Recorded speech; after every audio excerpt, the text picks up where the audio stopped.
presentes de las diferentes regionales. Un especial agradecimiento al SENA por el apoyo técnico que nos presta para llegar a todas las regionales del país. El día de hoy hablaremos del tema de administración del riesgo. En el día de hoy nos acompaña la doctora Eva Mercedes Rojas y quien les habla, Jenny Paola Mendoza Solano, del Departamento Administrativo de la Función Pública. El tema que vamos a tratar, administración del riesgo.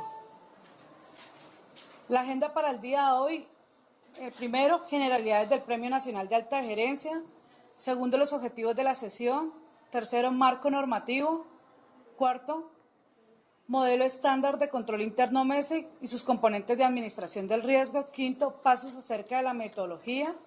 Pasos antes de iniciar la metodología. Pasos para el desarrollo de la metodología. Octavo, armonización con otras políticas de gobierno.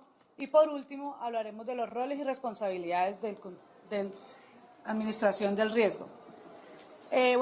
Los invito a todos para que podamos participar del Premio Nacional de Alta Gerencia. ¿En qué consiste este premio? Este premio consiste en que ustedes en las entidades deben revisar qué experiencia buena hay dentro de sus entidades para poderlas hacer replicar hacia todas las otras entidades y puedan ustedes postularlas a este premio, ¿sí? Para que puedan participar. Cualquier consulta con respecto a lo relacionado a este premio nacional se pueden comunicar a los siguientes números que se encuentran en la diapositiva y para dar instrumentos a esto lo pueden encontrar en la página del Departamento Administrativo de la Función Pública. Unos énfasis que deben de tener en cuenta para presentar esta experiencia. Uno de ellos es promoción del desarrollo territorial, inclusión y reconciliación, un estado del servicio al ciudadano, ciudadanos participativos en la gestión pública, transparencia e integridad. Estos son los énfasis temáticos que ustedes deben tener en cuenta para postular estas experiencias. Ahora vamos a presentar la videoconferencia en administración del riesgo. Los objetivos de la sección son dar a conocer la actualización sobre la metodología de administración del riesgo, transferir los conceptos y metodologías necesarias para el fortalecimiento del componente de administración del riesgo y sus elementos, acorde con la actualización del MESI. Suministrar orientaciones claves que permitan invertir los mapas de riesgo de las entidades. Suministrar lineamientos que permitan armonizar la metodología con otras políticas de gobierno. Ahora hablaremos del marco normativo. La Ley 87 habla de control interno en su artículo 2 sobre los objetivos de control interno.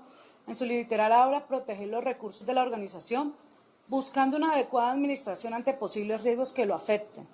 Y en su literal F, definir y aplicar medidas para prevenir los riesgos, detectar y corregir las desviaciones que se presentan en la organización y que puedan afectar el logro de estos objetivos. El nuevo decreto que armoniza todos los decretos anteriormente es el decreto 1083 del 2015, establecido por el Departamento Administrativo de la Función Pública. En este se encuentra el decreto 1037 del 2001, que habla sobre la administración de riesgo como parte integral del fortalecimiento del sistema de control interno en las diferentes entidades. Asimismo, habla en el capítulo 6 del modelo estándar de control interno, antes el decreto 943 del 2014, el cual establece la actualización del MESI. También hablamos de la Ley 1474 del 2011, en el artículo 73, en su Estatuto Anticorrupción, que es aquel plan anticorrupción y atención al ciudadano que debe elaborar anualmente todas las entidades, incluyendo el mapa de corrupción, las medidas concretas para mitigar esos riesgos, la estrategia antitrámites y los mecanismos para mejorar la atención al ciudadano.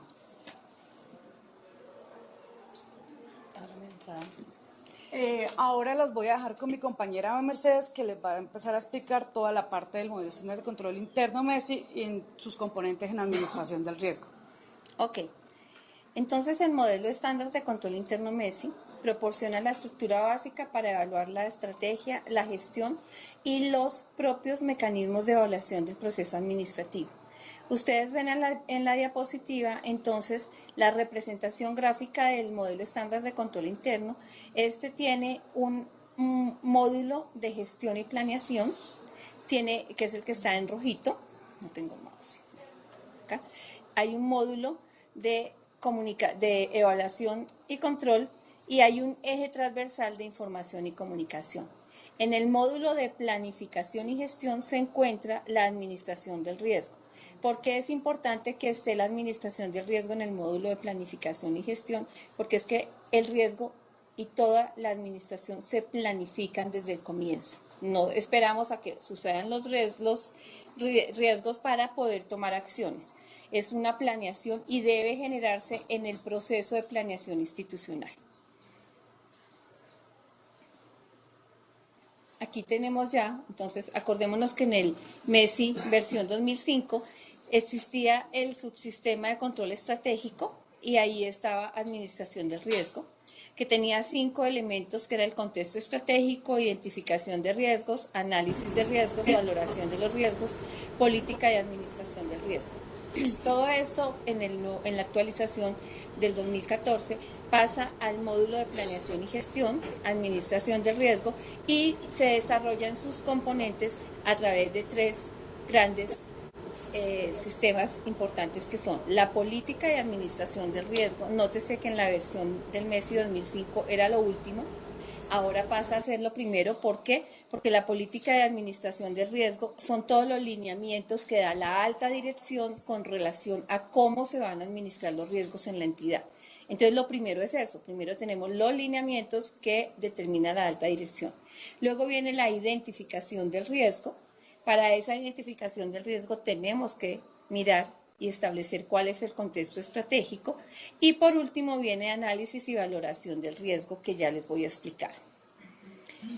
¿Cómo hicimos la metodología? Entonces se tomaron como insumo las preguntas frecuentes de todas las entidades, los lineamientos de otras políticas gubernamentales como Plan Anticorrupción y Atención al Ciudadano Colombia Compra Eficiente, la norma ISO 31000, aspectos metodológicos del COSO, y reducción de contenidos, esquemas y ejemplos ilustrativos. La guía tiene una metodología basada en 3 pasos generales, que se los voy a explicar cada uno, pero sin embargo los voy a ir nombrando. Un punto importante antes de iniciar con la metodología: tengo que tener un conocimiento muy claro de la entidad en cuanto a misión, visión, objetivos estratégicos y planeación institucional. Tengo que mirar cómo está el modelo de operación por procesos. Tengo que revisar la caracterización de los procesos y básicamente los objetivos de los procesos. ¿Por qué? Porque los riesgos están relacionados directamente con el objetivo del proceso.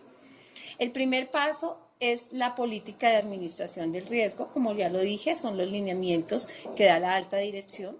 Ya más adelante les voy a explicar cómo. El segundo paso es la identificación del riesgo. En este paso tenemos lo que es contexto estratégico y lo que es la identificación del riesgo como tal.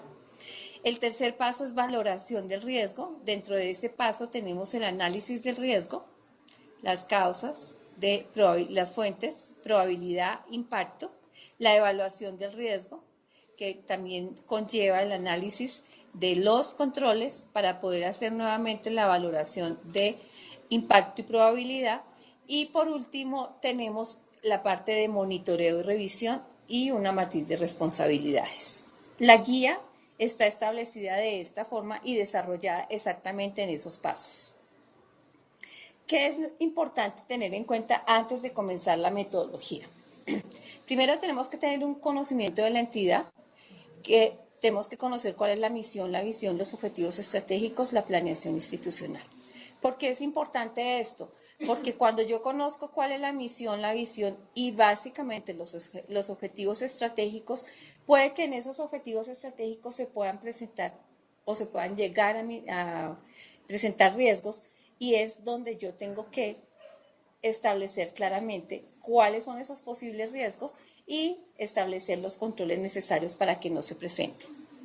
En la estructura de modelo de operación por procesos, pues porque los objetivos de los procesos también son los que me dan la pauta para los riesgos.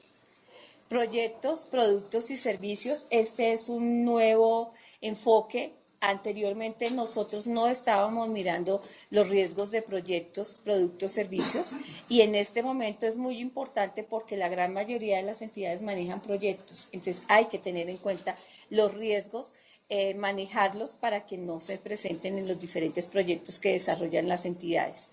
Y las prácticas específicas del sector. Hay riesgos que son muy del lado del sector. Por ejemplo, la función pública no tiene un riesgo muy alto, por ejemplo, en el manejo ambiental. Nosotros escasamente gastamos hojitas y gastamos luz y la forma como nosotros botamos los tubos para evitar la contaminación, etcétera. Mientras que otras entidades, por ejemplo, las entidades como Invías o las entidades territoriales en donde van a hacer construcciones y tienen que manejar el medio ambiente, pues también tienen que revisar ese tipo de riesgos. Entonces, las prácticas específicas del sector también dan pauta para que yo establezca mis riesgos. Hay unas definiciones básicas de lo que son en la gestión del riesgo y la primera, ¿qué es la administración del riesgo? Entonces, es un proceso efectuado por la alta dirección de la entidad y por todo el personal para proporcionar a la administración un aseguramiento razonable con respecto al logro de sus objetivos.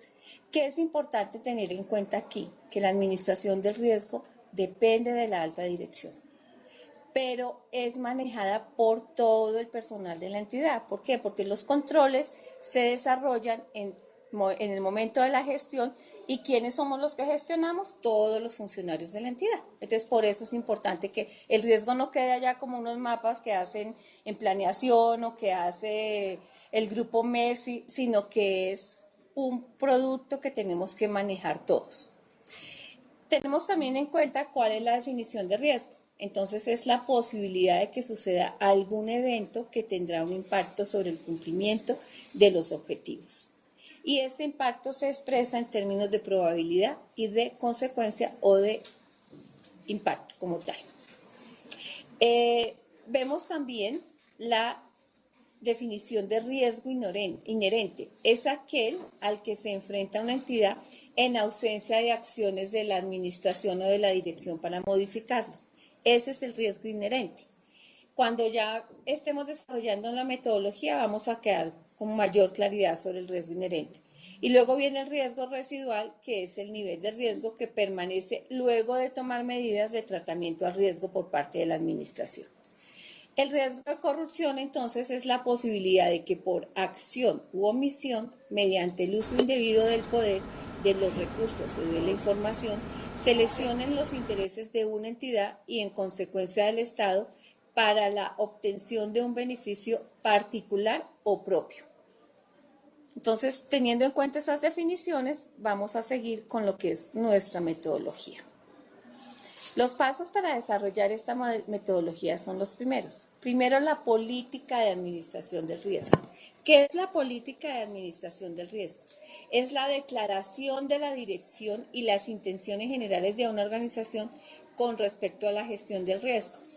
Esta definición es de la norma técnica ISO 31000, el numeral 24.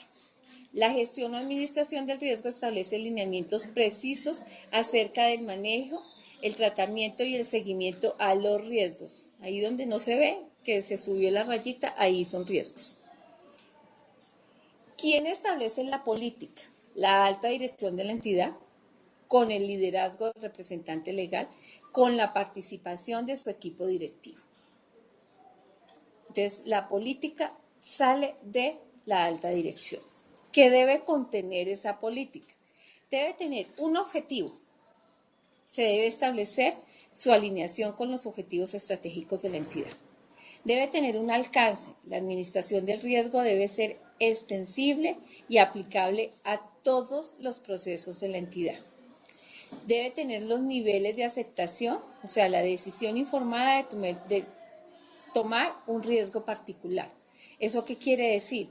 Que la administración puede determinar, los riesgos que son bajos en impacto mínimo y probabilidad casi que no se van a presentar jamás.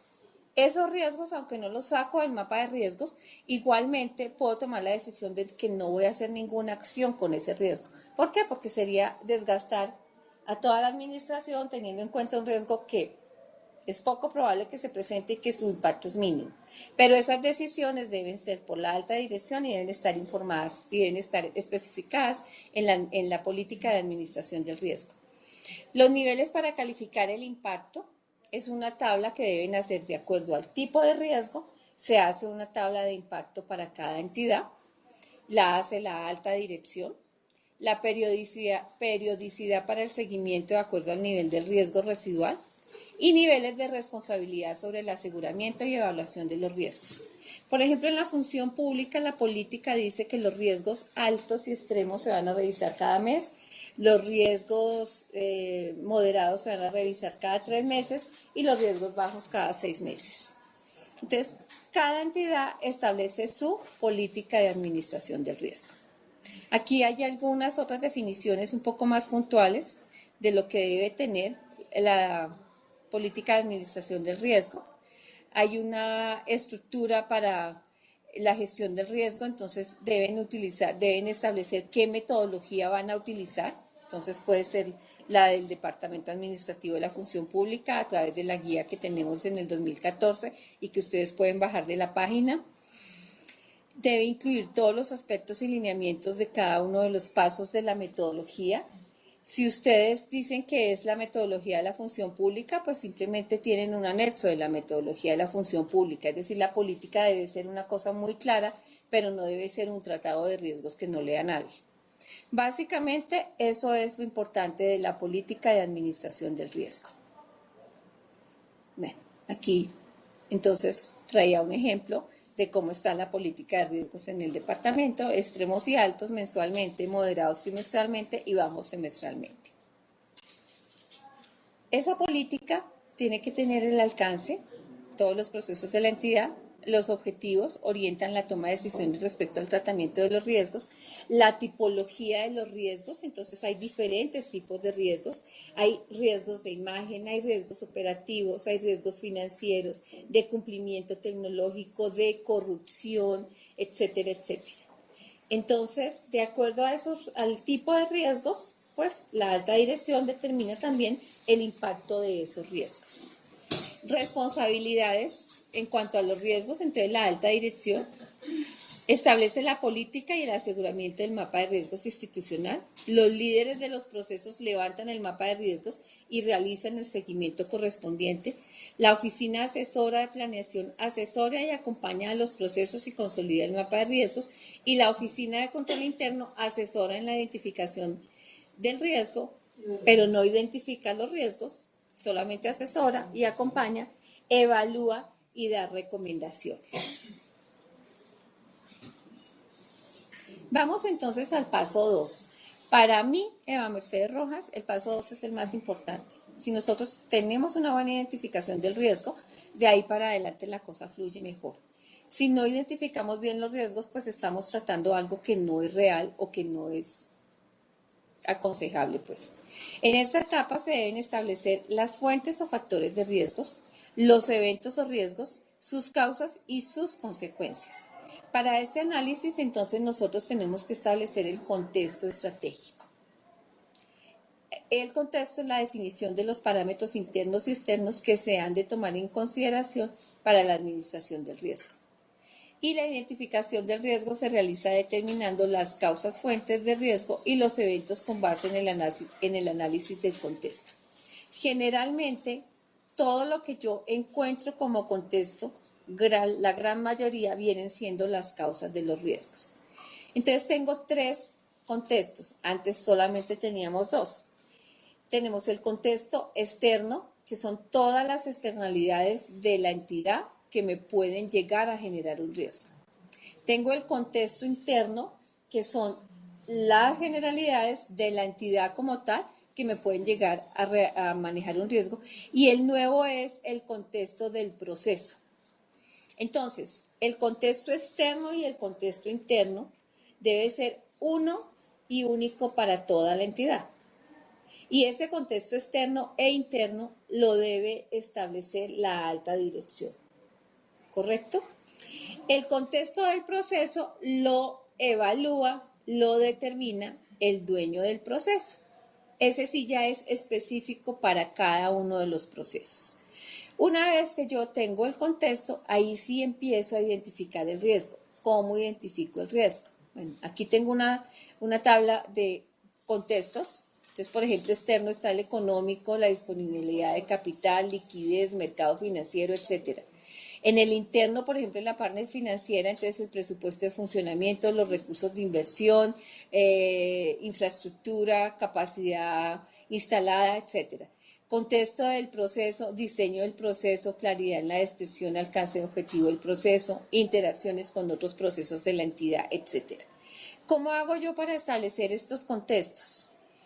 El contexto externo, interno y del proceso. El interno y externo ya dijimos que lo establece la administración, la alta dirección, y el contexto del proceso puede reunirse el líder del proceso y a través de una lluvia de ideas decir todo lo que ellos consideren que les puede llegar a generar un riesgo. Simplemente lístenlo, no necesitan ponerse a hacer otro análisis, pues si quieren hacer un DOFA o algo así, lo pueden hacer. Pero sin embargo, un listado de posibles causas serviría para hacer el contexto del proceso. Cuando ya tienen ustedes el contexto del proceso, ¿qué es lo que vamos a hacer? Vamos a identificar el riesgo. Y para identificar el riesgo nos debemos hacer las siguientes preguntas claves, que son: ¿qué puede suceder con relación al objetivo de mi proceso? ¿Qué me puede suceder? ¿Cómo puede suceder? ¿Cuándo puede suceder? ¿Qué consecuencias tendría su materialización? Y pues es importante observar que en el proceso de identificación del riesgo es posible establecer más de una causa como factor de un riesgo a identificar. Ahora, hay procesos que son tan amplios que pueden tener más de un riesgo. ¿Cuántos riesgos por proceso? Los que ustedes consideren que sean necesarios y que sean críticos dentro del proceso. En estas preguntas que encontramos, cuando decimos qué puede suceder, generalmente el riesgo es eso que puede suceder. ¿Cómo puede suceder? Siempre son las causas. Y las causas están directamente relacionadas de pronto con todo ese listado de contexto que ustedes sacaron del proceso interno y el externo. Ahí ustedes encuentran las causas dentro de esos listados que hicieron. ¿Cuándo puede suceder? Hay riesgos que tienen temporalidad. Por ejemplo, si es un proceso que desarrollan y es solamente en determinado tiempo del año, pues ese riesgo solamente va a estar en ese tiempo, mientras que hay riesgos que son permanentes. ¿Qué consecuencias tendría su materialización? Pues ese es el impacto y las consecuencias sobre el cliente de mi proceso. Vamos a ver un ejemplo aquí. Objetivo de un proceso: brindar información, acompañar y conceptuar en las políticas y normas en materia de empleo público, desarrollo organizacional, democratización de la administración pública, sistema de desarrollo administrativo, sistemas integrados de gestión, racionalización de trámites, selección meritocrática para mejorar la gestión en la administración pública. Este es un proceso, el objetivo de un proceso de la función pública. ¿Sí? Son los temas de nosotros. Y el riesgo es que si yo cojo un pedacito de ese objetivo y ese pedacito de ese objetivo se me puede convertir en un riesgo, porque es que en mi objetivo yo tengo como varias cosas. Entonces voy a tomar solamente la parte de conceptuar en las políticas y normas en materia de. El riesgo es incumplimiento de los términos de respuesta a las peticiones. Ese es un riesgo que yo tengo. Otro riesgo podría ser que los conceptos que emitamos no se apeguen a la norma y no sean claros, por ejemplo. Ese también podría ser otro riesgo. No sería riesgo, por ejemplo, que yo dijera que una persona que está conceptuando no tiene los conocimientos para hacerlo. Ese no sería un riesgo, sería una consecuencia, una causa, qué pena con ustedes, una causa de que yo no haga los conceptos bien porque no tengo los conocimientos. Entonces, nótese que el riesgo siempre está relacionado al objetivo de mi proceso. El paso 3 es la valoración del riesgo. Entonces, ¿qué hago yo en este paso? Permite establecer la probabilidad de ocurrencia del riesgo y el nivel de consecuencia. Ese es el riesgo inherente. Entonces, yo tomo el riesgo, le hago la calificación de impacto y probabilidad y me da el riesgo inherente. Luego viene la valoración del riesgo, pero entre estos dos yo tengo el análisis y la evaluación de los controles. Una vez yo he hecho el análisis y evaluación de los controles, vuelvo a mirar impacto y probabilidad y me da el riesgo residual. Entonces, ¿se acuerdan que en la definición decía que riesgo inherente es antes de la actuación de la administración? O sea, antes de controles. Y riesgo residual decía después del tratamiento que la administración ha hecho al riesgo, o sea, después de que yo he analizado y he evaluado los controles, lo que ya me queda de riesgo es el riesgo residual. Y por último, el monitoreo y revisión del riesgo. Aquí vemos entonces en la parte de análisis, creo que esa diapositiva no la van a ver mucho, pero les cuento. Se determina la probabilidad y se determina el impacto para estimar el nivel de riesgo inicial o riesgo inherente. ¿Cómo hago yo esto? Tomo las tablas de impacto, catastrófico, mayor, moderado, menor, insignificante, y las tablas de probabilidad y voy y busco mi riesgo y lo ubico en esta matriz de evaluación de riesgo. Entonces, si me dice que yo tengo, por decir algo, ese riesgo de incumplimiento en los términos de respuesta a las peticiones, yo veo que la probabilidad de que se presente es 4, o sea, es probable que se presente muy alto, 4. Y el impacto es mayor, pues imagínense que ustedes estén esperando un concepto y no les llegue nunca. Pues eso es un impacto mayor, casi catastrófico, pero digamos que mayor. Entonces, lo que yo hago es que me paro, miro dónde están los dos, subo la línea y donde se intersectan, ahí es donde ubico mi riesgo. ¿Correcto? Entonces, miren, si ustedes se paran en la probabilidad 4, trazan una línea hacia su derecha. Se paran en impacto mayor 4, trazan una línea subiéndola. Donde se intersectan, en ese cuadrito es donde ustedes ubican el riesgo. No tienen que ponerse a multiplicar ni absolutamente nada.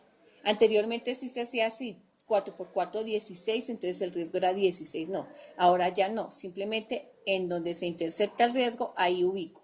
Como esta es la primera calificación que yo hago de impacto y probabilidad, ese es mi riesgo inherente. Entonces, hasta aquí vamos en el riesgo inherente. El riesgo de corrupción, ya se los voy a explicar más adelante. Bueno, viene entonces la evaluación de controles. Acordémonos que sigue siendo el incumplimiento de los términos de respuesta de petición, el ejemplo que estamos dando.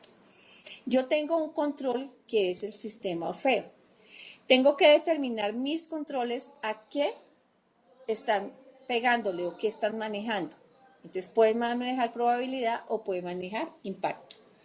El Orfeo es un sistema que me ayuda a organizar la correspondencia. Entonces, ese sistema está ayudándome y me tiene unos semáforos para evitar que yo no conteste a tiempo. Entonces, ese control me está manejando probabilidad.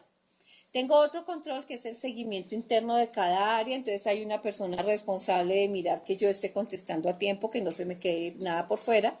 Y hay otro que sí no lo inventamos para el ejercicio, pero pues eso no lo hacemos obviamente, carta o llamada al peticionario brindando disculpas por el incumplimiento. La idea no es llegar a eso, pero si hacemos el análisis, el primero me está manejando la probabilidad. El sistema evita que yo, con sus semáforos, conteste fuera de término. El segundo también me maneja probabilidad porque es un control interno de las áreas en donde hay una persona que me dice, oiga, mire, ya se le va a vencer el término, conteste. Y el tercero sí me maneja impacto. Yo ya le contesté tarde al cliente, pero lo estoy llamando y le estoy dando una explicación y le estoy pidiendo disculpas. Pues a lo mejor El impacto pues ya no es tan terrible porque el señor dice, bueno, al menos llamaron y me dijeron que iba tarde. Entonces, digamos que no va a ser tan horrible, no nos va a demandar ni nada así por el estilo. Entonces estoy manejando el impacto. En ese caso, ese control va sobre el impacto. Una vez que yo he determinado qué tipo de control tengo, si de probabilidad o de impacto, yo voy a utilizar y voy a mirar si mi control es preventivo, evita que un evento suceda, detectivo, permite registrar un evento después de que ha sucedido, correctivo, no prevé que un evento suceda, pero permite enfrentar la situación una vez se ha presentado, determinar si los controles están documentados, si el control es automático o es manual, determinar si los controles se están aplicando en la actualidad y si han sido efectivos para minimizar el riesgo. Esto se lleva a una tabla que con el ejemplo les va a quedar un poco más entendible. Y es una tabla que me está evaluando si existen manuales instructivos y procedimientos del manejo del control. Si lo tengo, me coloco 15, si no, me coloco 0. Si están definidos los responsables en la ejecución del control y del seguimiento. Si los tengo 5, si no, 0. O sea, todos son valores absolutos. Si el control es automático, pues automático es menos probable que se equivoque, entonces 15 y si no 0. Si el control es manual, igual también tiene una calificación, entonces 10 o si no 0. Si la frecuencia de ejecución del control y seguimiento es adecuado, coloco 15 o si no 0. Si se cuenta con evidencias de la ejecución y seguimiento del control, 10 y si no 0. Si el tiempo que lleva la herramienta ha demostrado ser efectivo, 30 y si no 0. Eso me da un total de 100. Esto fue un cuadro que nos dieron en la Presidencia de la República y pues nosotros lo estamos utilizando porque nos pareció un buen cuadro de calificación de controles. ¿Cómo utilizo yo todo este cuadro? Entonces, adicionalmente el cuadro me dice que hay unos rangos de calificación. Entre 0 y 50 estamos mirando en la parte inferior de la pantalla. Entre 0 y 50 yo no puedo moverme. Entre 51 y 75 puedo moverme una casilla. Entre 76 y 100 puedo moverme 2 casillas. Entonces yo tengo una tablita, parte superior de la pantalla, en donde tengo ya mis controles y tengo todos los factores que estoy evaluando en el cuadro que les mostré. Y en la parte superior están los puntajes que voy a utilizar. Y yo entonces empiezo a calificar cada uno de mis controles. Entonces, vamos a ver el sistema Orfeo. Entonces está documentado, están los responsables establecidos, no es automático, no es manual, a veces puede ser automático y manual. Hay frecuencia adecuada, hay evidencias, no es tan efectivo, entonces no es efectivo, eso me da un total de 60. ¿Listo? Cojo el otro control. Ah, no, entonces aquí, como me dio 60, voy a la tabla y me dice que puedo moverme una casilla. ¿En dónde me voy a mover? En probabilidad, porque mi riesgo es de probabilidad. Hago exactamente lo mismo con el segundo riesgo. Me dio 85, quiere decir que me puedo mover 2 casillas. ¿En dónde? En probabilidad. Luego vengo y califico el tercer control. Me da 70, quiere decir que puedo mover una casilla. ¿En dónde? En impacto. ¿Por qué? Porque mi control es de impacto.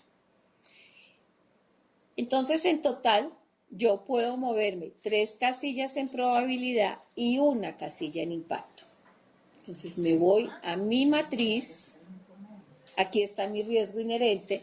Me dice que me puedo mover 3 casillas en probabilidad. Eso quiere decir que estando en 4 probable, bajo a 1 rara vez, porque ahí están las 3 casillas. Simplemente las cuento hacia abajo. 1, 2, 3, me da en 1 rara vez. Y me dice que me puedo mover una casillita en impacto. Entonces paso de mayor a moderado. Entonces mi riesgo se va a ubicar en probabilidad 1 rara vez, impacto 3 moderado. Esa calificación es lo que se llama riesgo residual. sobre el riesgo residual es que yo comienzo a hacer el tratamiento, las acciones y las correcciones que tenga que hacer para realizar una buena administración de mi riesgo. Entonces, hasta aquí nosotros ya hemos identificado, ya tenemos la política, hemos identificado el riesgo, hemos hecho la valoración, análisis del riesgo y ya tenemos nuestro riesgo residual y hemos hecho el análisis de controles. Una vez hayamos terminado esto, entonces nosotros podemos tener la matriz no solamente para ubicarnos, sino que también podemos utilizar la matriz como la forma de presentación de los riesgos generales. Puede ser por proceso o puede ser por la entidad. Entonces, si ustedes miran en la parte superior derecha, dice el nivel, la cantidad y el porcentaje. Entonces, zona de riesgo extrema tengo 15 riesgos. Si ustedes miran el color rojito, da 3 y 2, 5 y 4, 9 y 3, ¿sí? Y 3, 12 y 1, 14 y 2, 15. 13 y 1, 15. Bueno, no, sí da 15. Luego viene la zona de riesgo alta, son 91, entonces son las que están en cafecito, entonces 1, 24, 29, 21, eso da 91. Zona de riesgo moderada, entonces es 3 y 9, 11. Y en la zona de riesgo baja tengo 0. Si ustedes son los dueños de un proceso y este es el mapa, el general de riesgos de su proceso, pues ustedes van a decir, no, pues estoy grave.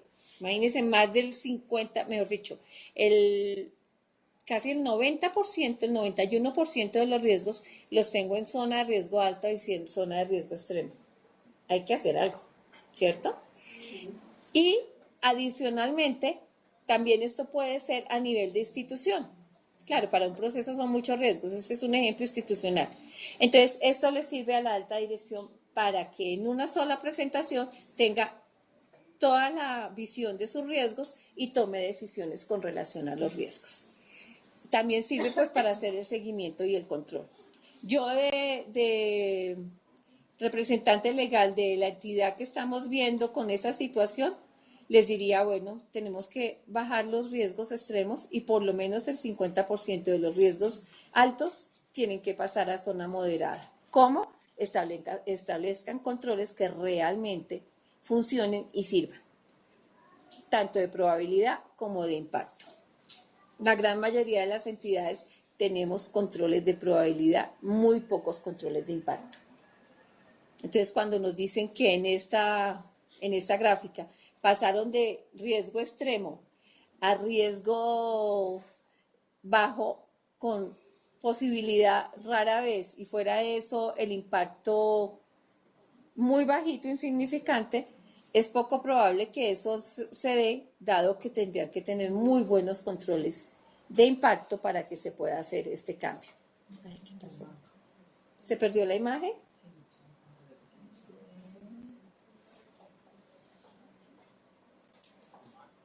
Ya, ok, ya restablecieron la imagen.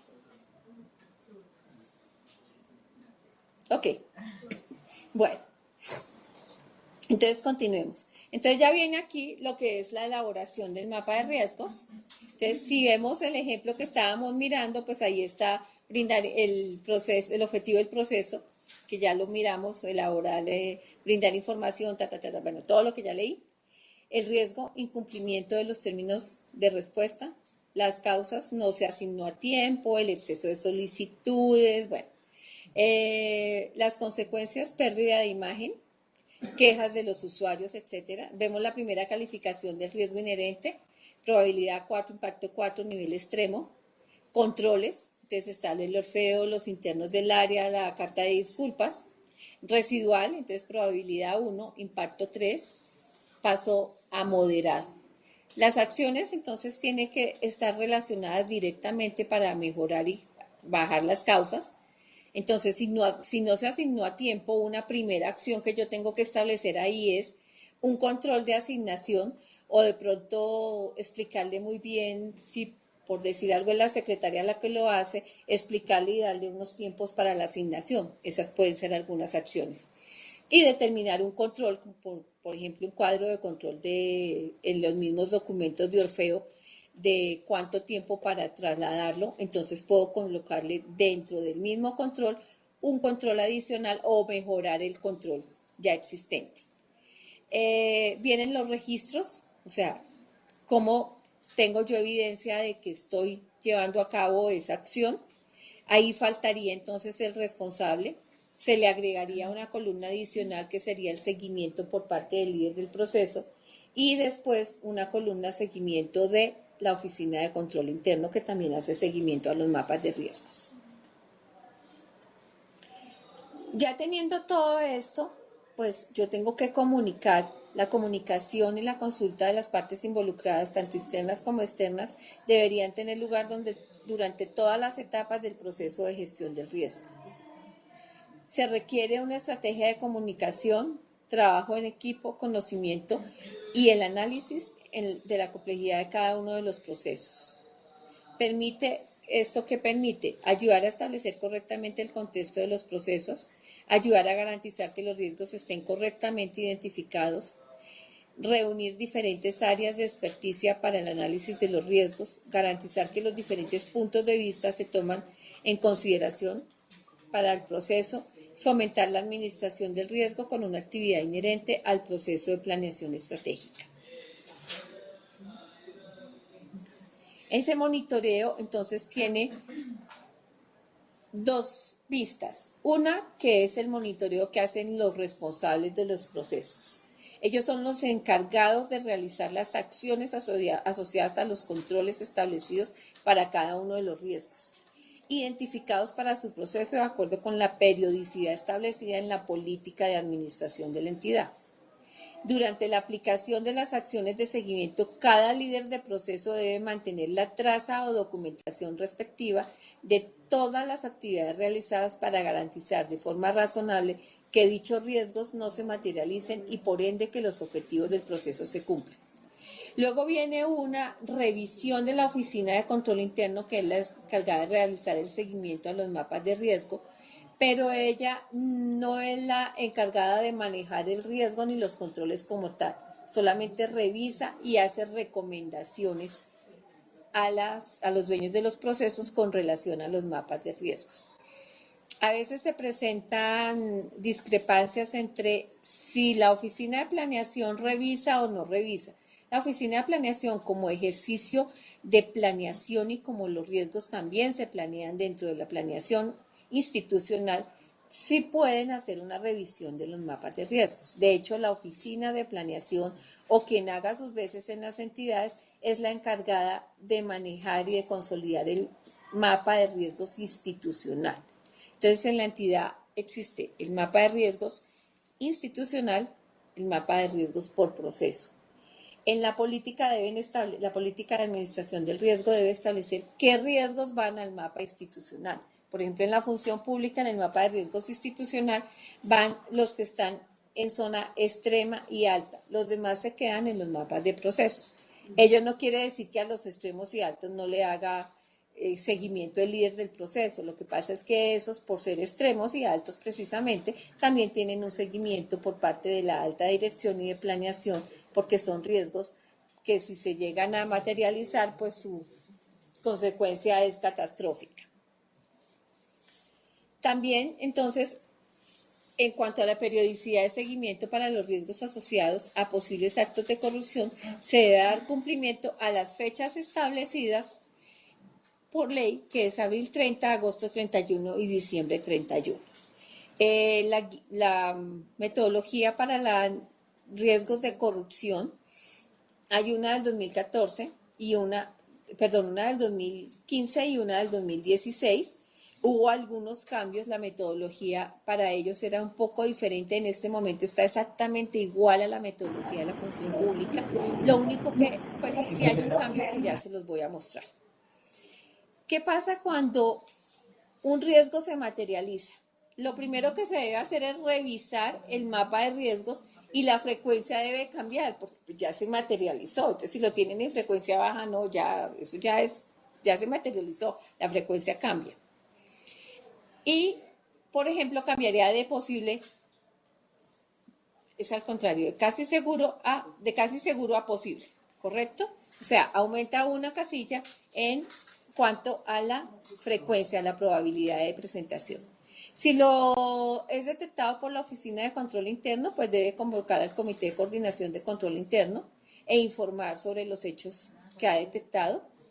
Dependiendo del alcance de los hechos, si es algo de corrupción, pues debe informar inmediatamente a la alta dirección, y si es algo pues gravísimo al ente de control. Pero ojo, cuando van a informar alguna materialización de un riesgo que tenga que ver con corrupción o con lo que sea, siempre debe existir la evidencia de lo que ha sucedido. Es decir, yo no puedo ir a decir es que pasó, es que sucedió, es que a mí me contaron, es que en el pasillo. No, tenemos que tener las evidencias claramente, porque es que eso legalmente se le puede devolver. Entonces siempre hay que hacer las cosas con las evidencias y con un seguimiento juicioso y hasta con una auditoría, si es el caso, hacerla.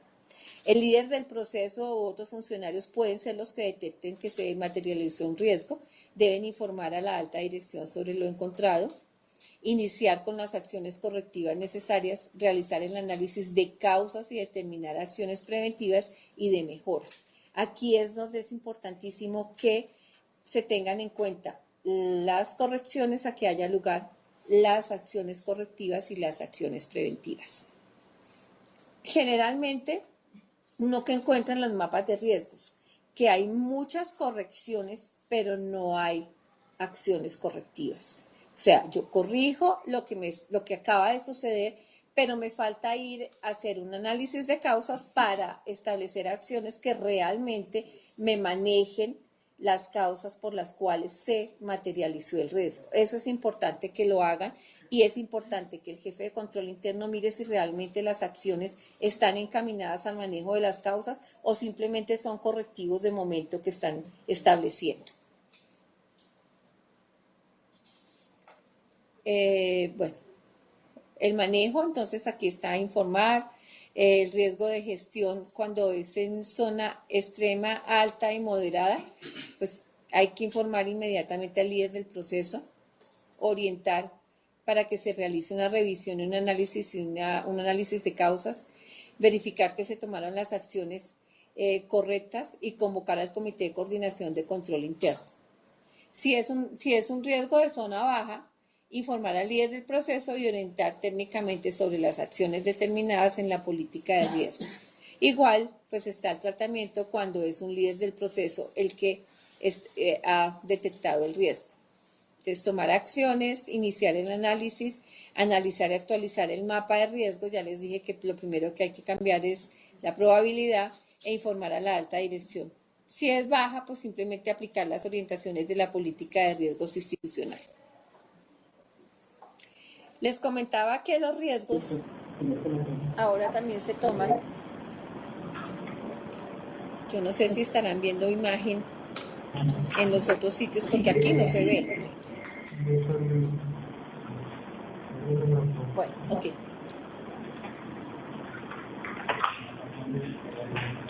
Bueno.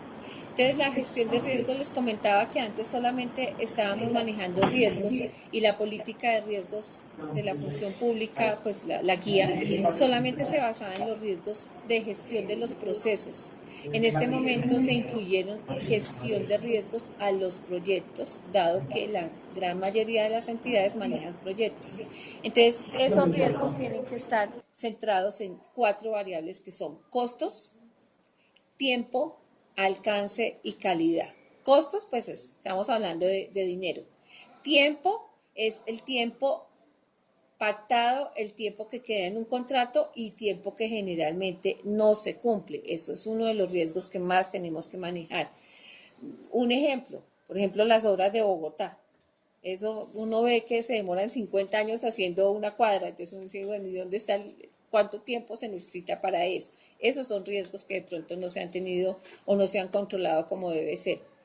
El alcance, que debe estar claramente establecida en el contrato y que se debe mirar y que se cumpla, y la calidad, o sea, todos aquellos atributos de calidad que deben tener cuando se establece un contrato. Entonces, si por ejemplo es una guía, entonces que sea clara, que sea oportuna, que tenga las especificaciones técnicas de normas y CONTET, por ejemplo, etcétera. Estoy dando ejemplos sueltos, pero igual hay que tenerlos en cuenta. Aquí entonces tenemos la parte del proceso de gestión del riesgo, la planificación del riesgo, identificar el riesgo, realizar el análisis cualitativo, realizar el análisis cuantitativo, planificar la respuesta de los riesgos, controlar los riesgos. Cuando estamos hablando de gestión de riesgos de proyectos, estos son los 6 pasos y estos riesgos no van al mapa de riesgos, ni de proceso ni el institucional. Estos están amarrados directamente al proyecto. Cuando hablamos de armonización con otras políticas de gobierno, específicamente estamos hablando de los riesgos de corrupción. La ley 1474 establece que todas las entidades deben tener un plan anticorrupción y de atención al ciudadano y un mapa de riesgos de corrupción. En este momento, ¿cómo está la guía del 2015? Todo el proceso se hace exactamente igual. Ustedes van a sacar riesgo inherente, riesgo residual. Antes no se tenía el residual, ahora sí. La única diferencia es que la probabilidad está igual a las tablas de la función pública, rara vez, improbable, posible, probable, casi seguro, y está amarrado el impacto solamente a 3 rangos, que es moderado, mayor y catastrófico. Acordémonos que en la guía del 2014 solamente hablaba de catastrófico. En este momento ya se está hablando de moderado, mayor y catastrófico. El resto de las cosas se manejan exactamente igual. Aquí la otra diferencia es que en la tabla sí están haciendo multiplicación del impacto por la probabilidad y le dan una puntuación y de acuerdo a esa puntuación un rango a ese riesgo. Y los rangos están establecidos en la guía de Administración del Riesgo de Corrupción del 2015, que también pueden bajarla de la página del Departamento Administrativo de la Función Pública, entrando por EVA a Publicaciones. Roles y responsabilidades, pues lo voy a pasar así rápido, sin embargo, ¿qué les cuento? La Oficina de Planeación, como tiene su cargo toda la planeación de la entidad, tiene que ver con la identificación del riesgo, con el análisis y valoración, con el seguimiento y con todos los controles. La oficina de control, la parte de la política de administración del riesgo, realmente la oficina de control interno puede asesorar, pero la política la hace la alta dirección y es suya, es su propiedad. La identificación del riesgo, la Oficina de Control Interno también puede asesorar en esa identificación del riesgo, pero la identificación del riesgo es responsabilidad de la administración en cabeza de los líderes de los procesos. En cuanto al análisis, valoración y demás, exactamente lo mismo, es de la administración. En cuanto al seguimiento, pues yo ya les expliqué que el seguimiento lo hace en primera instancia el líder del proceso, es su proceso, él es el dueño y es el responsable, y la Oficina de Control Interno lo que hace es el seguimiento al mapa y el seguimiento básicamente a las acciones y a la verificación de la eficiencia, eficacia y efectividad de las acciones que están establecidas dentro del mapa de riesgos. Eso es básicamente lo que debe hacer la Oficina de Control Interno. Creo que apenitas tenemos 1 hora para preguntas, entonces ahora sí los escuchamos.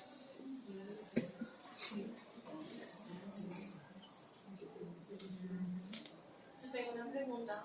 Regálame un segundo, vamos a darle primero paso a las regionales y de último Bogotá, ¿sí? Por favor. La regional que tenga preguntas, por favor, abre su micrófono, gracias.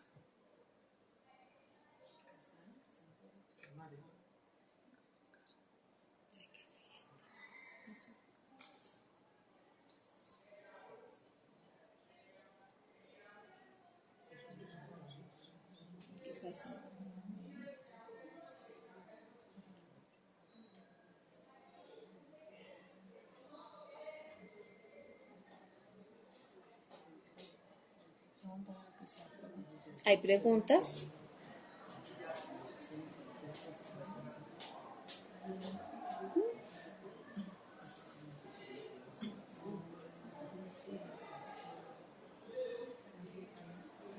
¿Alguna pregunta de las regionales, por favor?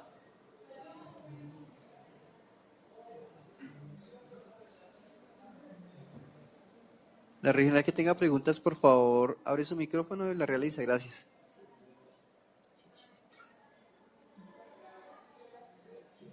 Bueno, entonces debido a que ninguna regional va a preguntar en este momento, vamos a darle paso acá a Bogotá con una pregunta que tiene un funcionario.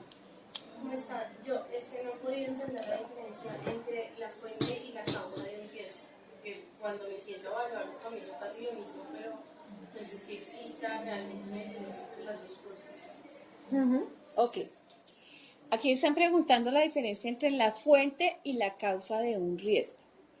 La fuente viene siendo, es decir, la causa es aquel aspecto o aquel factor que puede llegar a producirme un riesgo. Y la fuente es quien produce o quien efectúa o realiza la acción que me genera la causa. Ejemplo, la fuente es un funcionario público, la causa es la falta de conocimiento que tiene sobre una actividad y el riesgo es que, por ejemplo, conteste de manera inadecuada un concepto que le están pidiendo. Entonces se toma como fuente la persona en este caso, la causa es que no tiene conocimientos y el riesgo es que el concepto sea erróneo. ¿Sí? Okay. ¿Hay otra pregunta? No siempre es una persona, puede ser un proceso, por ejemplo. Puede ser tecnología. ¿Alguien está tratando de preguntar de territorio?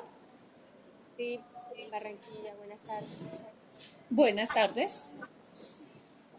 Mi nombre es Kareli Sandoval, jefe de control interno de una AES primer nivel en el municipio de Soledad Atlántico. Tengo una inquietud cuando mostraban acerca del paso 1, que es la política de administración de riesgo. Decía que quien la establece es la alta dirección de la entidad con el liderazgo del representante legal. En este caso, me cae la duda de quién entonces representa la alta dirección de la entidad, si por lo menos en mi caso el representante legal es el mismo gerente.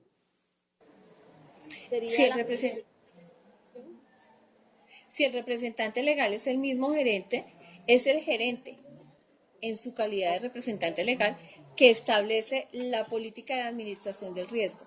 ¿Por qué? Porque en esa política lo que él dice son o da los lineamientos generales de cómo se va a administrar y se van a manejar los riesgos dentro de la entidad. Entonces, si el gerente es el mismo representante legal, él es el que lo hace. ¿Con quién lo hace?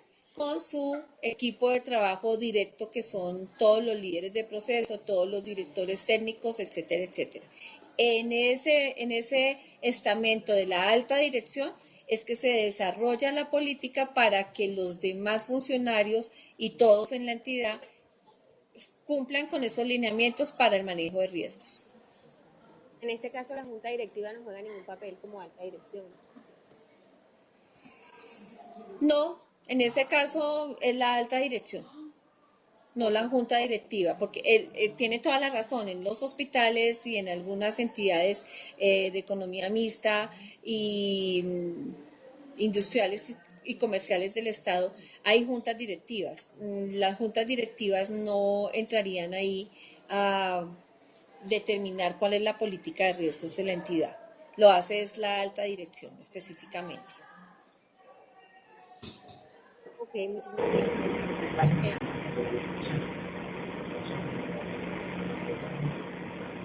Regional Casanare.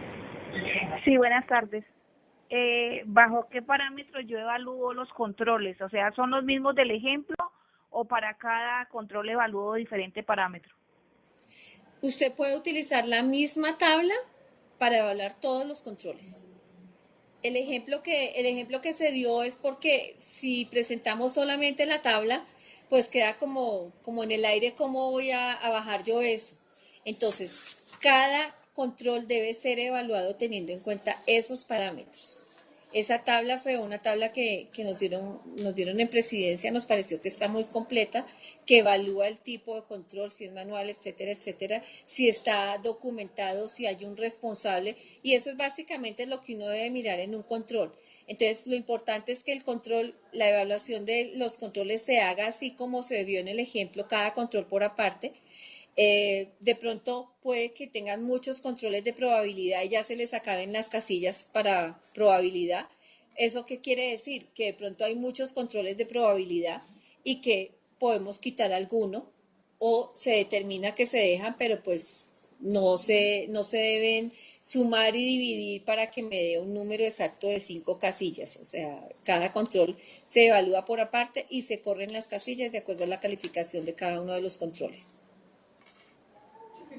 En la presentación de elaboración de los que elaboración del mapa de riesgos, no me quedó bien entendido la sumatoria que haces. La sumatoria que hago en el mapa de riesgos. Sí, señora. A ver, las primeras casillas. A ver si encuentro aquí el mapa de riesgos. Qué pena.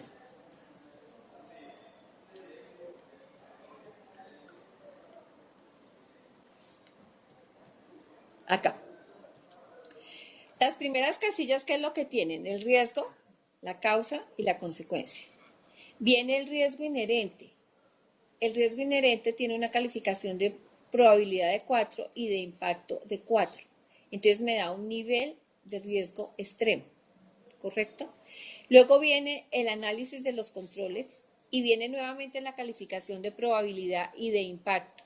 Entonces, como en el ejemplo vimos que yo podía mover 3 casillas, en probabilidad me pasó de 4 a 1, entonces cambió su calificación, y como en el ejemplo vimos que el impacto solamente podía mover una casilla, me pasó de 4 a 3. Esa nueva ubicación dentro de la matriz me da un riesgo moderado. Esas son las casillas que estamos manejando, pero depende de la primera calificación, que es el riesgo inherente, y luego viene controles, luego viene la segunda calificación, que es el riesgo residual, y pues ahí me da un nivel exacto de ¿qué? Un tipo de riesgo moderado en este caso. No sé si con esta explicación me haya hecho entender de lo que era. La otra presentación, la de los cuadros, la siguiente. Ya. ¿Esta? No, la anterior. Esta. Esa. Ok, bueno. Ahí, ¿qué es lo que yo tengo? Si miro las casillas, a ver si con el mouse, no, con el mouse no puedo hacer eso. Bueno, si usted mira las casillas que se ven rojitas en la parte, en el extremo superior derecho de la matriz, todas esas rojitas que tienen un número, la sumatoria de esos números que están en rojito me da 11, me da 15. Esos riesgos extremos son los que son 15. Entonces ahí, ¿qué es lo que estoy mirando? Que en la entidad tengo 15 riesgos ubicados en extremo. Si miramos las casillas cafecitas que suman 91, ¿qué quiere decir eso? Que en la entidad tengo 91 riesgos ubicados en riesgo alto. Si miro las casillas amarillas, veo que el 9 más 2 me da 11, quiere decir que tengo 11 riesgos en moderado en mi entidad. Entonces, esta matriz, aparte de servirme para ubicar mi riesgo inherente y mi riesgo residual, me sirve para tener una radiografía general de dónde están los riesgos en la entidad.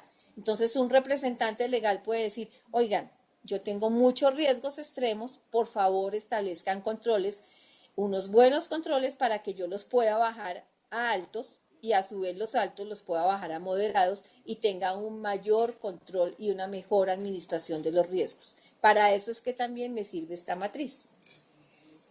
¿Me quedó claro? Sí, señora, gracias. Ok, perfecto. Muy buenas ¿Qué otras? tardes. Buenas tardes. Me surge una duda de la diapositiva anterior. Es que dice que 3.2 valoración no aplica para los riesgos de corrupción. ¿Me podría explicar esa anotación?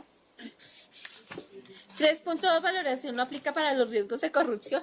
Sí, lo que pasa es que los riesgos de corrupción, como tienen una clasificación diferente en el impacto, no estaría aplicando este 3.2, mejor dicho, este paso dentro de la guía nuestra, ese paso no aplicaría para los riesgos de corrupción. O sea, el paso Ok. pero es por lo que ahora los riesgos de corrupción, antes acuérdense que solamente eran catastróficos. Ahora son catastróficos mayores y altos. ¿Sí? Ok, Entonces, gracias.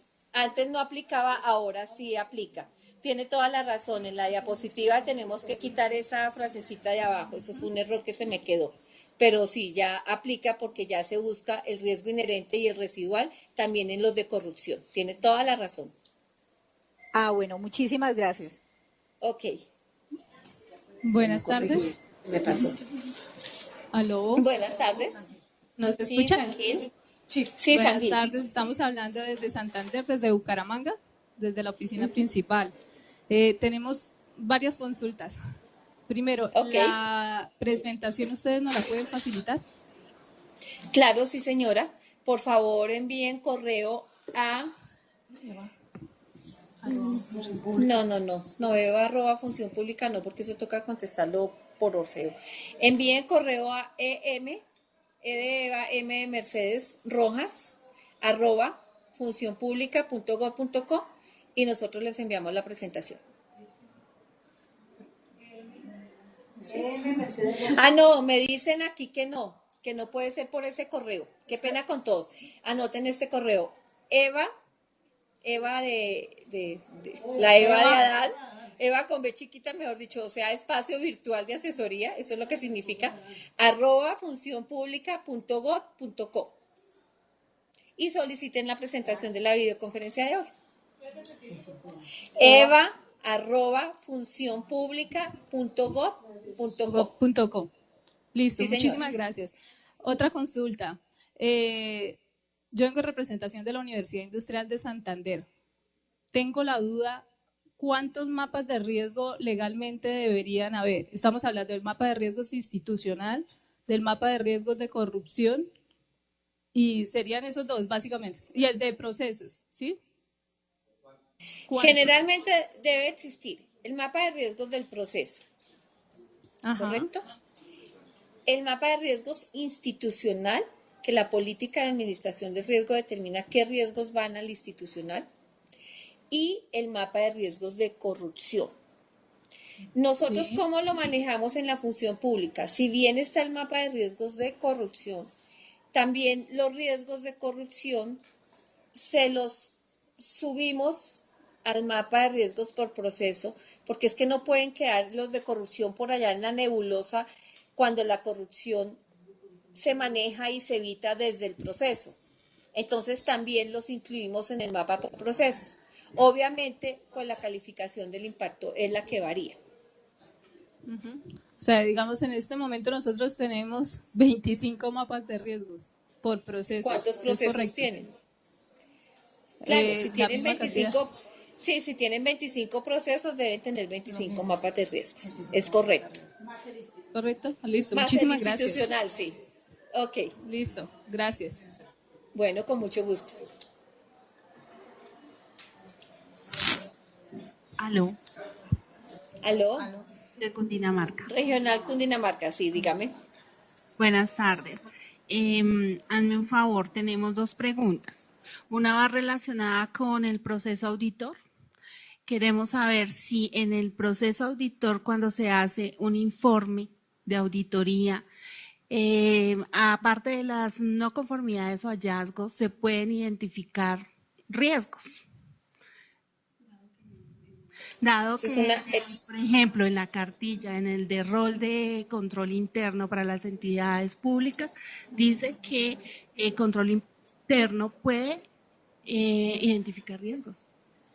Ok, mira, lo que pasa es que las normas internacionales de auditoría del Instituto Internacional de Auditores, las INTOSAI, y todas las normas hablan de que la auditoría debe realizarse basada en riesgos. Entonces, cuando yo voy a hacer una auditoría, yo tengo que establecer y tengo que priorizar qué auditorías voy a hacer. Entonces, para hacer esa priorización, yo tengo en cuenta auditorías anteriores, informes de los entes de control, la evaluación por dependencias que hice, los productos estratégicos de cada proceso, pero también tengo que mirar el mapa de riesgos de cada proceso y no solamente quedarme con el mapa de riesgos que estableció el proceso, sino también un buen auditor hace un análisis de qué riesgos pueden tener los procesos. Con ese análisis y con todas las cosas que ya le nombré, es que yo priorizo las auditorías que voy a realizar. Entonces, si yo veo que los procesos de mayor riesgo son, por ejemplo, la parte de contratación, son, por ejemplo, los que tienen construcción de vías, que es la parte de diseño lo que más riesgos presenta y donde se presentan todos los cuellos de botella, pues yo tengo que ir a auditar precisamente esos procesos. Entonces, un buen auditor siempre determina riesgos para poder determinar cuáles son las auditorías que debe realizar, porque sabemos que los auditores no pueden hacer auditoría todo el año a todos los procesos, porque pues tendrían que tener cada oficina de control interno un batallón de gente para poderlo hacer, y sabemos que esa no es la realidad de nuestro país.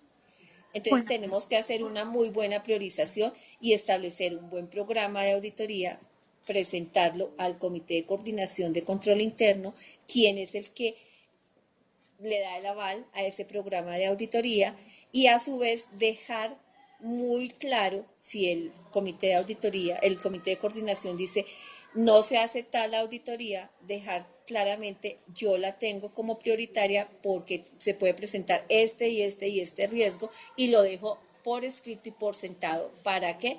Para salvaguardar el proceso de control interno. Entonces, por eso hay que hacerlo juiciosamente. Que si puedo dejar escrito un riesgo que no está identificado ni en el mapa de riesgos de proceso, ni en el institucional, ni en el de corrupción, pero yo lo identifico como auditora. No puedo dejar. Claro que tiene que dejarlo, claro que tiene que informarlo a la alta dirección y informarlo al dueño del proceso. Exacto. Y sugerirlo además. Bien. ¿Y lo debe Ahora, obligatorio tratar o el área correspondiente puede decir, no, no me parece, no lo voy a tratar, no lo voy a manejar? Bueno, usted debe presentarlo al área con todo el estudio técnico que ha hecho, con todas las evidencias que ha recabado, y lo deja por escrito. La administración tiene o no la potestad de llevar a cabo las recomendaciones de la Oficina de Control Interno o no hacerlo. Sin embargo, en los informes y en todo, todos los jefes de control interno deben, yo no digo lavarse las manos, pero sí cuidarse la espalda, dejando las cosas claramente escritas y dichas, y fuera de eso, en sus papeles de trabajo, tener los papeles de trabajo en orden. Acuérdese que en todo lo que escribe en informes y auditorías, una oficina de control interno puede ser utilizado hasta por la fiscalía y hasta para procesos legales. Entonces tenemos que tener todo en orden y todo claramente pues evidenciado y detallado. Bien, muchas gracias. Y la segunda pregunta es, yo soy auditora al nivel contable, de control interno a nivel contable. Entonces, el área contable de la entidad de nivel nacional debe cumplir casi un MESI paralelo. Se le llama MCICO. Ahí dice que deben tener unos riesgos contables.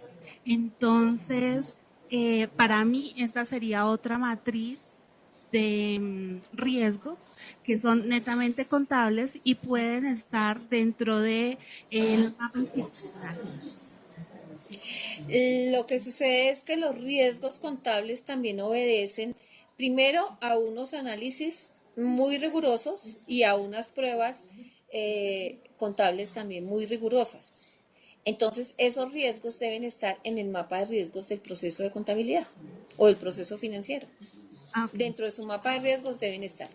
Entonces, Y la entidad- auditoría, pues obviamente no es de lo tiene, no lo tiene, sino que es una auditoría que tiene un análisis estadístico y demás bastante riguroso. Bueno, De hecho, nosotros estamos sacando en este momento, hay una consultoría contratada para sacar una guía que ya está y debe estar finalizando más o menos en el mes de noviembre, de auditoría financiera para no financieros, en donde vamos a sacar todos los tips que debe tener en cuenta un jefe de control interno para hacer una auditoría que genere valor al proceso contable y financiero de la entidad. muchas gracias. Ok, Buenas tardes. buenas tardes. Su acá o allá. Listo. Hola. Ahora sí, buenas tardes. Sí, buenas. Mi nombre es Gina Sánchez, encargada del proceso de planeación de la ESI Materno Infantil de Soledad. Comenzamos Buenas. todo el proceso. Santander. No se escucha. Por Hola. favor, Disculpe, ¿me puede colaborar? aló. Hola. ¿Se escucha? Sí, ahora sí le escuchamos. Ok, mi nombre es Gina Sánchez, encargada del proceso de planeación de la ESI Hospital Materno Infantil de Soledad. Nosotros ya comenzamos todo este proceso de construcción del plan de anticorrupción y atención al ciudadano, elaboración del mapa de procesos y el mapa de procesos de corrupción, pero me entra una duda. Nosotros elaboramos dos matrices para el levantamiento de todos estos riesgos. Una de procesos de riesgos de gestión y otra de riesgos de corrupción. Entonces, ustedes están hablando de tres matrices de tres matrices, sí, una institucional, una por procesos y una de corrupción.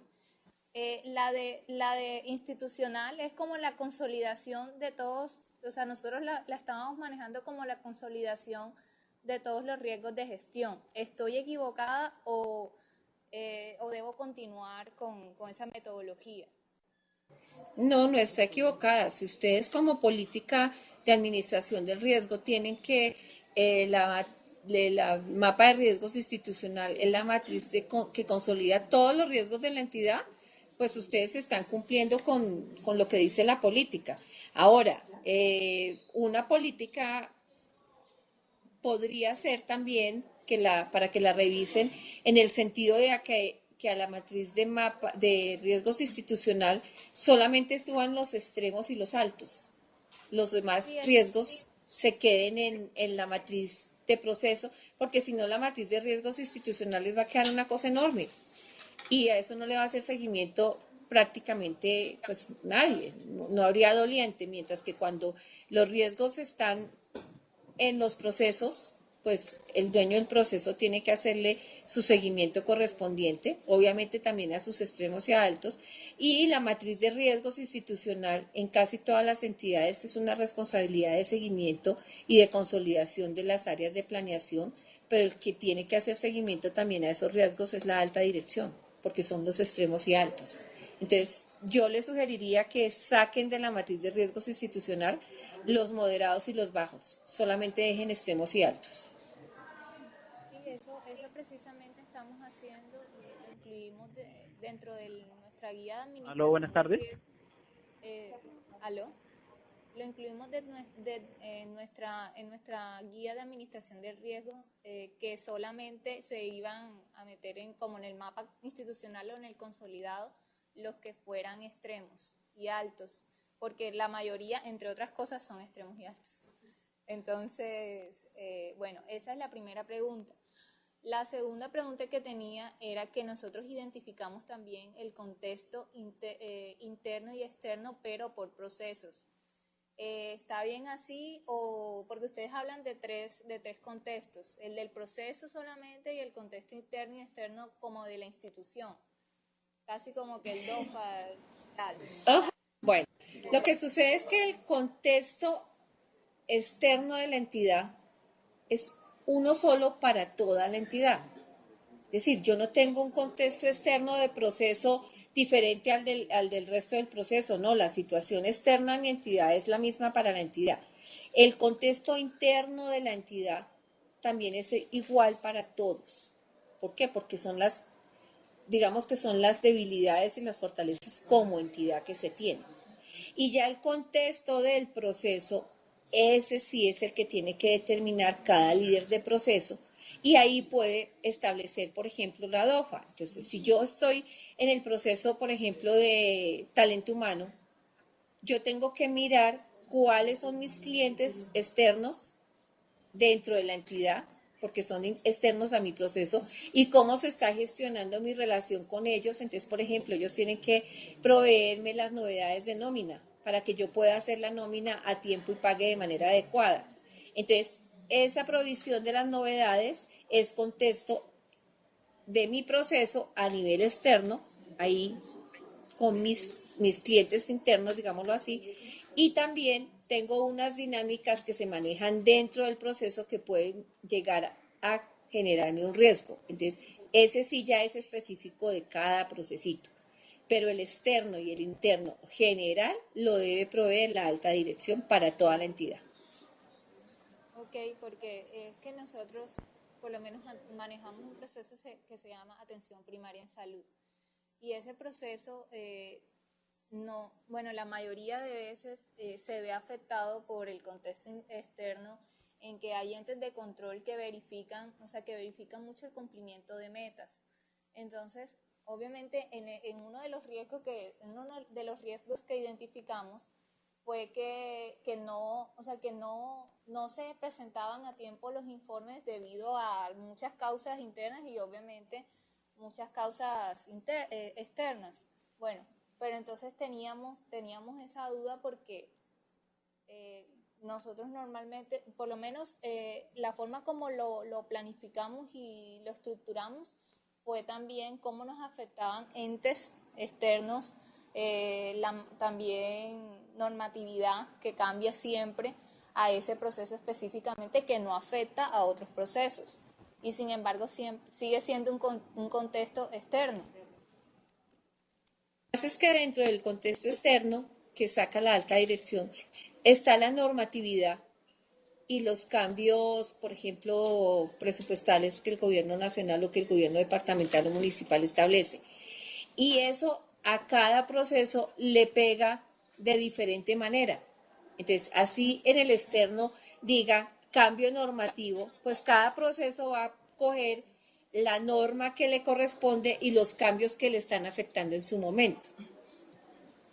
Entonces, sí tiene que, aunque en el externo hayan cosas generales que puedan afectar a la entidad, pues cada proceso debe mirar de esas generalidades qué le afecta y qué no le afecta, porque puede que a otros la parte normativa no les esté afectando.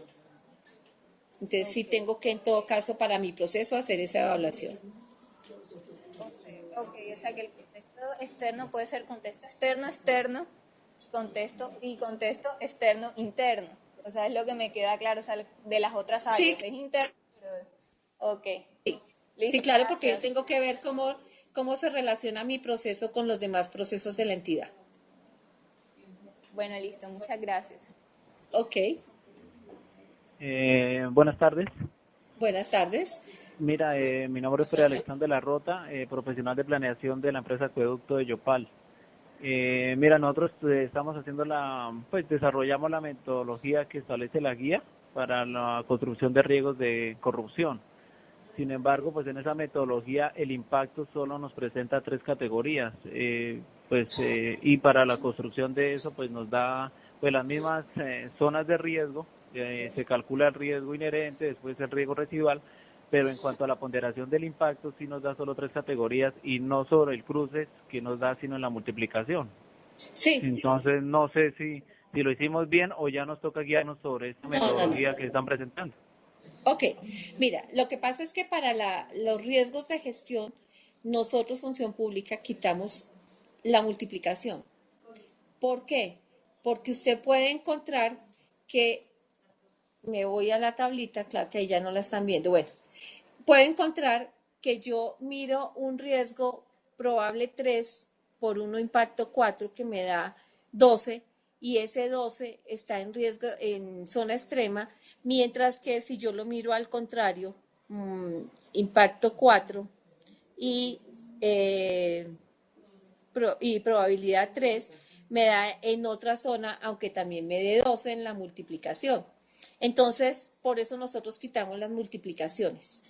Pero para lo de riesgos de corrupción, la guía, aunque ellos tuvieron la asesoría nuestra para la guía, porque de hecho si ustedes miran la hicieron entre ellos y la función pública, dijeron y establecieron que ellos sí necesitaban la multiplicación porque el riesgo tiene una calificación de 0 a 100 y si ustedes miran, tienen 5 factores en probabilidad, 3 factores en impacto y los cuadritos sí están dando exactamente la multiplicación en la tabla, en la matriz. Entonces, sino ellos que sí tienen la el multiplicación. impacto allá no lo presentan no en 1, 2, 3, 4, 5 la ponderación, sino nos da 3 categorías y la primera nos lo dan un valor de 5, la segunda de 10 y la otra de 20 en la guía de corrupción. Sí, que señor, salió en la así está. 2015. Sí, así está. Si usted mira en el recuadro superior, que le está saliendo allá en la imagen, en impacto está moderado, mayor y catastrófico. Catastrófico vale 10, el otro vale 5 y el otro vale 3. Tiene toda la razón. Así es que se está manejando corrupción. Pero igual ustedes pueden, es decir, háganlo así, pero eso no tienen ninguna contraindicación contra lo que estamos manejando por el lado de gestión. Se puede utilizar exactamente la misma matriz, simplemente que son 3 de impacto, 3 valores de impacto, no 5 como lo manejamos nosotros en gestión. Sí, o sea, la misma matriz es la misma, sino ella en Sí. la valoración. En la valoración, correcto. Ah, listo. Bueno, muchísimas gracias. Ok. Si yo tengo definido... Sí. Si yo tengo definido mi control, pero el líder del proceso no lo respetó, o sea, no lo aplicó. Hablo, por ejemplo, de un control de una póliza y no se las dejó al contrato. ¿Qué puede hacer uno? Lo que pasa es que si contrataron sin la póliza, ahí ya no es solamente que no tienen el control, sino que están incumpliendo con parte del procedimiento de contratación y ahí ya tendrían que entrar a mirar el porqué. Y en mi concepto es para que lo miren seriamente, porque, pues hombre, todos los contratos tienen que tener la póliza. A no ser que, pues no sé, no me atrevo a decir el por qué sucedió, pero sí tiene que mirar el por qué suceden ese tipo de cosas y como si me está hablando la persona de control interno, debe informarlo a la alta dirección. Gracias, muy amable. Ok.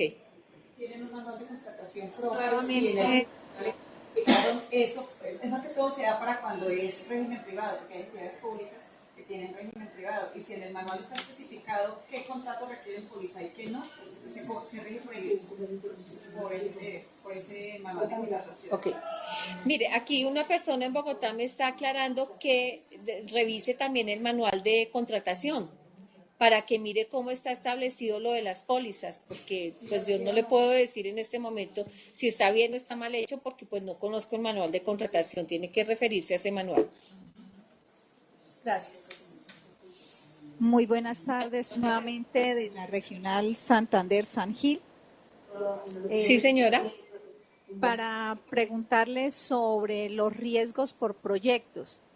Esos Sí, riesgos señora. por proyectos es una matriz de riesgos igual y va dentro de cada proyecto o hay que determinarlos en general. No, no es una matriz propiamente dicha de cuadritos ni nada de eso. Simplemente se tienen que tener en cuenta 4 variables que son costos, tiempo, alcance y calidad.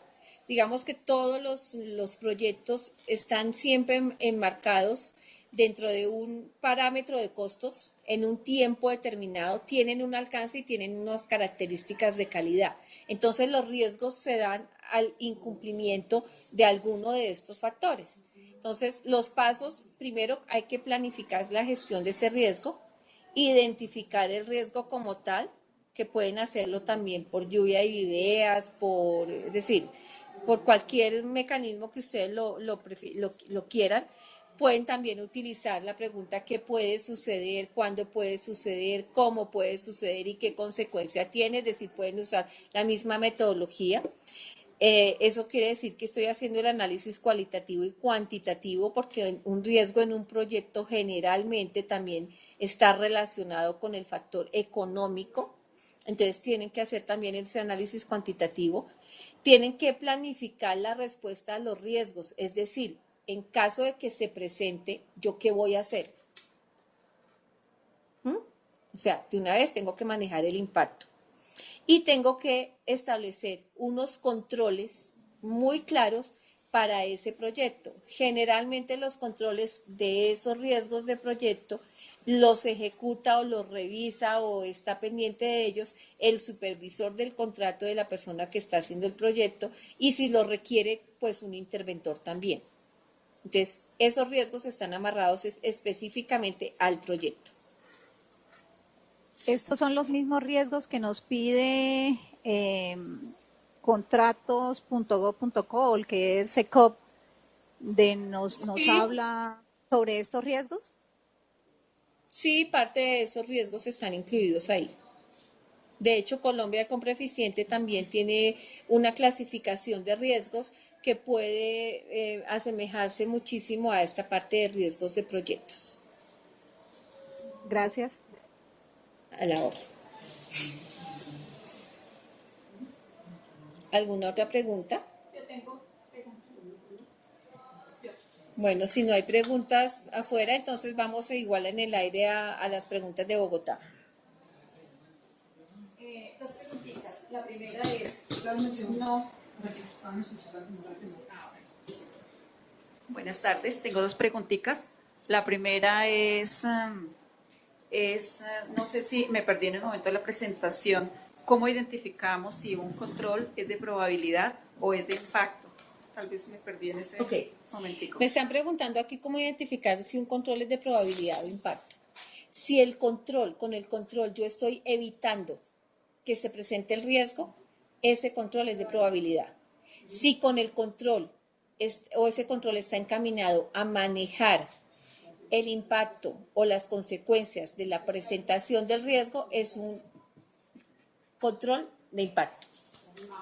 Listo, bueno, perfecto. Y una segunda pregunta.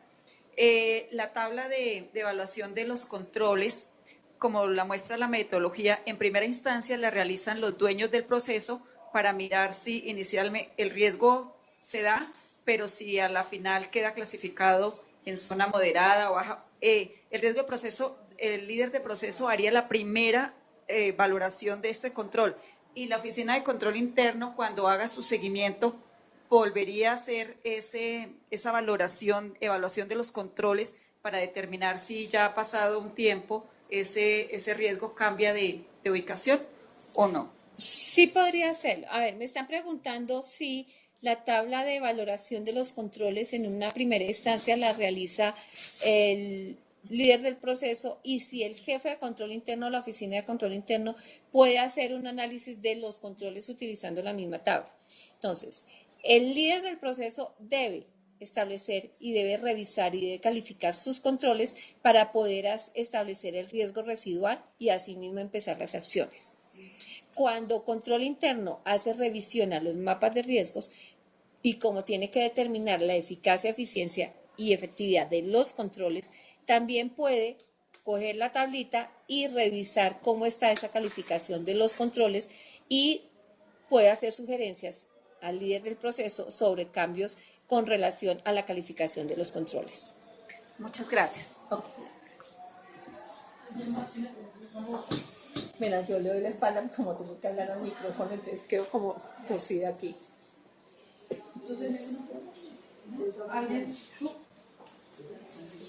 Hay otra pregunta aquí en Bogotá.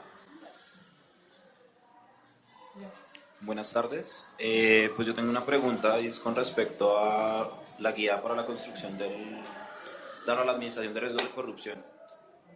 Pues en esta, no, pues partiendo del cambio que ha tenido de la determinación del impacto y la probabilidad, y teniendo en cuenta que antes solo el impacto era catastrófico y ahorita tenemos pues ya 3 categorías, al hacer la medición y pues la relación entre impacto y probabilidad me va a dar un riesgo inherente. Este riesgo inherente yo le entro a valorar controles y todo eso, haciendo, o sea, es hacer lo mismo que uno hacía en la matriz de procesos, es mi pregunta. Sí, Y real. y hallar el riesgo residual y sobre eso sí trabajar en un plan de mejoramiento. Sí. Es tal cual. Tal cual. Y Entonces, la segunda pregunta. espérate, yo la digo al aire acá. Están preguntando si en la guía de riesgos de corrupción también hay que establecer riesgo inherente y riesgo residual. Sí, hay que establecer riesgo inherente, hay que revisar controles y hay que establecer riesgo residual. Perfecto, muchas gracias. Y la segunda pregunta que tengo es, pues yo hago parte de la oficina de control interno, ¿sí? ¿Qué pasa? En la entidad al principio la matriz pues la donó, por decirlo así, la oficina. Pero ahorita con los nuevos cambios que han tenido todas estas guías, pues no sé, me preguntaba hasta qué alcance tiene la oficina pues en el rol de asesoría y acompañamiento en prácticamente hacer los cambios. Está preguntando si una entidad ha tenido algunos cambios, si le corresponde a la oficina de control interno hacer la matriz de riesgos. No, la oficina de control interno asesora, pero es la administración la que debe hacer la matriz de riesgos. Ahora, cuando no hay un buen conocimiento, la oficina de control interno sí debe proveer, por ejemplo, una capacitación de cómo se hace, hacer unas mesas de trabajo con los diferentes líderes de proceso y con personas claves de los procesos para que se les explique cómo se hace y que ellos lo hagan. Y trabajar muy de la mano con las oficinas de planeación que también tienen en su haber toda la parte de planificación institucional en la cual se incluye también la planificación de los riesgos. Muy amable, gracias.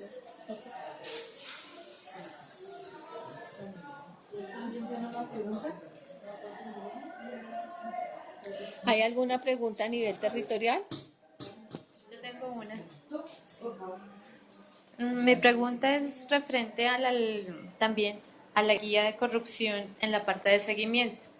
Esta se clasifica por la parte de mapa de riesgos, que ahí están causas, riesgos y controles. Esas 3 casillas, digamos que se tomarían del mapa de riesgo que hace cada proceso. Después hay otra que es cronograma, dice elaboración y publicación. Ahí me genera la duda si es por año o es en el momento en que se identificó este riesgo de corrupción. Ese cronograma, eso es del año porque la programación de la guía de riesgos de corrupción y la planificación se debe hacer cada año y cada año a 31 de enero las oficinas de planeación deben presentar el plan anticorrupción para el año, para la vigencia, en donde también incluyen el mapa de riesgos. Entonces tiene que haber un cronograma de las actividades que van a desarrollar con relación a los riesgos residuales establecidos. Ok, gracias.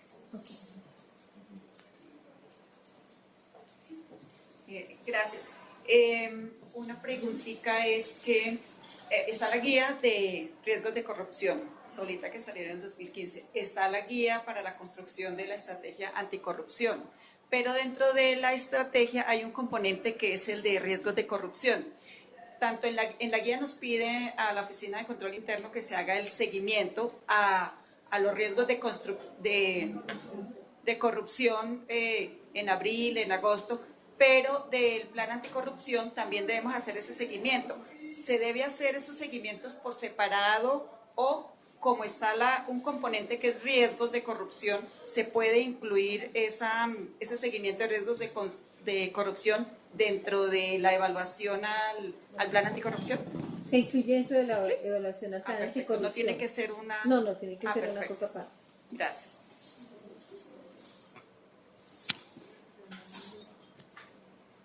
No sé. No sé si hay alguna otra pregunta a nivel territorial.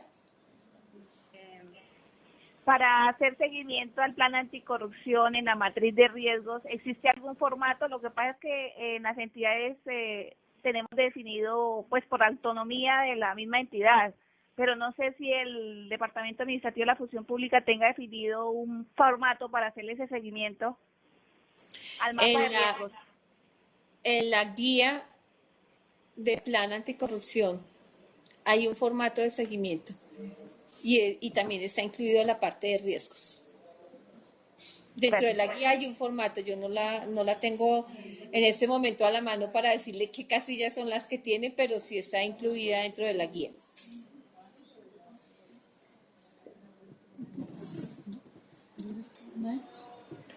¿Alguna otra inquietud?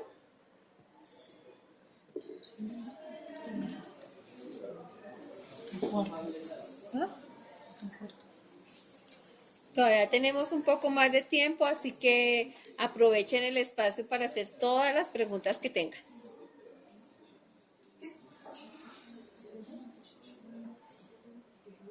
Casanare.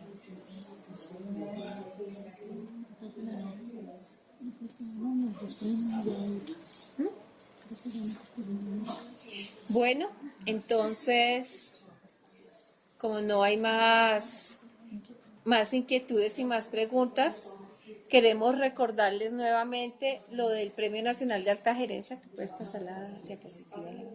Lo del Premio Nacional de Alta Gerencia. Este es un premio que se da anualmente.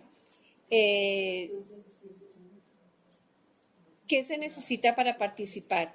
Simplemente tener todas aquellas experiencias exitosas que ustedes vean que como entidad están desarrollando y que nadie conoce, pero ustedes saben que sí son exitosas. Una de las condiciones es que eso que ustedes hicieron en su entidad se pueda replicar en otra entidad y sea una buena práctica. Entonces, entren a la página de la Función Pública, miren cuáles son los criterios para participar y se inscriban al Premio Nacional de Alta Gerencia. De verdad hemos sacado casos y cosas muy, muy importantes, muy representativas que se han podido replicar en otras entidades, y si alguno de ustedes está haciendo algún ajuste, algún proceso, algún proyecto en su entidad que considere que es importante y que le da valor agregado a la administración pública, preséntenlo al Premio Nacional de Alta Gerencia. Entonces, muchísimas gracias y nos veremos en próximas videoconferencias. ¿Alguna otra inquietud?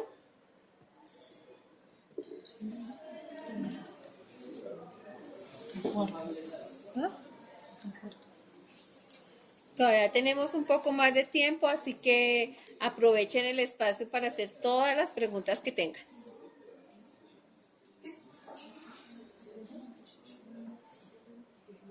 Casanare.